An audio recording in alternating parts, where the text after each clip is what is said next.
네, 해외 선물 따라잡기입니다. 유한타증권의 글로벌 비즈팀 연결하겠습니다. 김강남 대리님, 안녕하세요. 네, 안녕하세요. 네, 해외 선물 시장 흐름 짚어주실 텐데요. 어제 FOMC 회의에서 금리를 동결했지만 또 옐런 의장이 12월에는 금리 인상을 할 수도 있다라는 반언을 했죠.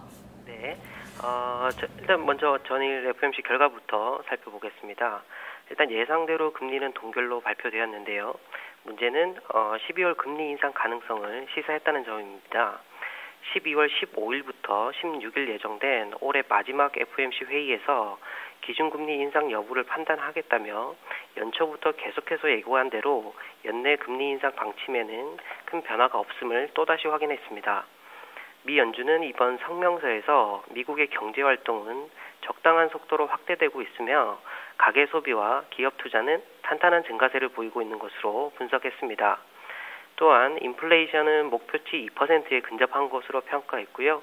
지난 9월 회의에서 이슈가 됐던 글로벌 경기 둔화가 미국의 경제 활동을 제약하고 있다는 문구도 삭제하며 전반적으로 긍정적인 평가를 내놓았습니다. 다만 아쉬운 부분은 고용 증가세가 둔화되고 있다는 점을 들 수 있겠습니다. 그리고 이번 성명서의 특이한 점은 보통 구체적인 표현을 삼가하는 중앙은행이 매우 이례적으로 12월이라는 시점을 특정하여 금리 인상 시작의 적절성을 따지겠다고 표현했다는 점과 상당히 적극적으로 금리 인상의 조건, 즉 고용 지표가 회복 신호를 보이면 금리 인상을 단행하겠다는 의도를 나타낸 점입니다. 이 부분에 대해 전문가들은 이번 미국 연준의 발표를 통해 불확실성이 해소된 것에 대해 상당히 긍정적으로 받아들이고 있는데요. 12월 금리 인상 가능성을 강력히 시사함에 따라서 통화정책 향방을 둘러싼 불확실성이 제거되었고 또한 중국발 성장 둔화 등으로 시작된 세계 경제의 불안감이 줄어들었다고 풀이하고 있습니다. 그리고 이번에는 주요 선물들의 움직임도 한번 보시겠습니다. 먼저 달러화는 금리 인상 가능성의 강세를 보였는데요. 유로 대비 달러화는 차트에서 보시는 바와 같이 FOMC 성명서 발표 이후 급격한 하락세를 보이며 장중 한때 8월 이후 최저치를 기록하며 전일 대비 1.14% 급락한 1.0925달러에 마감했습니다. 그리고 전일의 골드 시장은 상당히 드라마틱한 모습을 보였는데요. 장 초반에는 FOMC가 금리를 유지할 수밖에 없는 경제 상황이 지속될 것이란 전망으로 한때 1183불선까지 상승하는 모습을 보였었는데요. 성명서 발표 직후 하락 급반전하며 전일 대비 1% 내린 1155.7불선에서 마감했습니다. 한편 국제유가는 오랜만에 상승 마감했는데요. 대다수의 상품 선물들이 달러화 강세의 영향으로 하락세를 보인 가운데 원유 가격은 재고 부담이 완화되며 급등세를 보였습니다. 미국의 에너지 정보청 EIA는 지난주 원유 재고량이 340만 배럴의 증가에 그쳐 시장의 전망보다 개선된 것으로 발표하였고요. 여기에 휘발유 재고는 110만 배럴 감소한 것으로 발표됐습니다.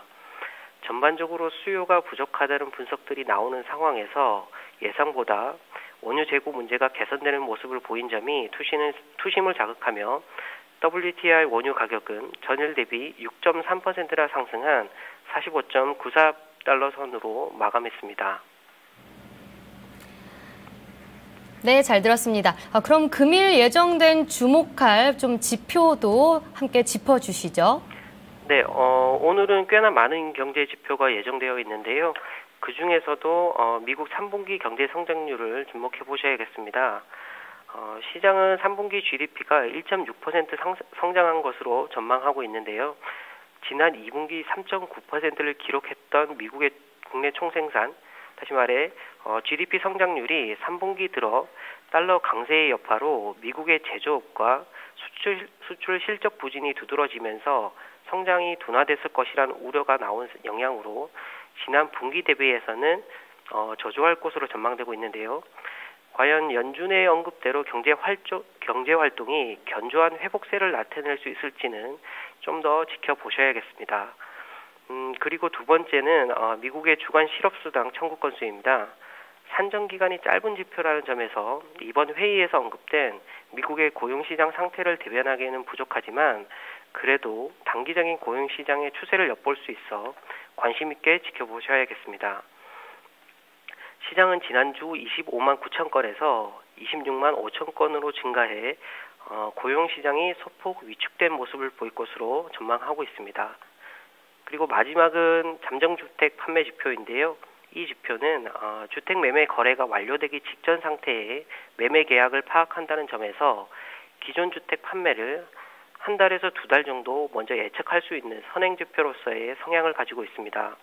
따라서 금일 발표될 9월분이 시장의 전망치 1%를 상회해서 건설 경기 회복에 대한 자신감을 심어줄 수 있을지도 한번 지켜보셔야겠습니다. 네, 말씀 잘 들었습니다. 네, 감사합니다. 네, 해외 선물 따라잡기였습니다.